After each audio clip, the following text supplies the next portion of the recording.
अस्सलाम नाज़रीन, आप देख रहे हैं उर्दू मीडिया पॉइंट। नाज़रीन, कराची किंग्स के कप्तान बाबर आजम ने PSL 7 में मुसलसल दूसरी शिकस्त के बाद बड़ा बयान जारी करते हुए इंतजामिया से हैरत अंगेज मुतालबा कर दिया है। बाबर आजम ने ऐसा क्या कहा, आपको तफसील से आगाह करेंगे, आप वीडियो को आखिर तक जरूर देखिएगा।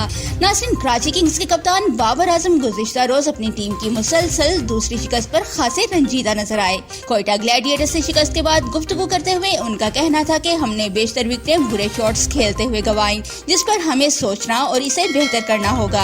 T20 क्रिकेट में आपके पास वक्त कम होता है, मेरी टीम के खिलाड़ियों से शॉट सिलेक्शन को बेहतर बनाने की जरूरत है। वाज़ेह रहे कि कराची किंग्स की टीम को मुसलसल दूसरी शिकस्त का सामना करना पड़ा है। पहले मैच में इसे मुल्तान सुल्तान्स, जबकि दूसरे मैच में कोयटा ग्लैडिएटर्स ने बाआसानी शिकस्त दे दी। कराची किंग्स का कोई भी खिलाड़ी 50 स्कोर न कर सका। कल के मैच में बाबर आजम 32 स्कोर बनाकर नुमाया बल्लेबाज रहे। नाज़रीन, PSL 7 से जुड़ी तमाम अपडेट्स के लिए हमारे चैनल उर्दू मीडिया पॉइंट के साथ रहिएगा।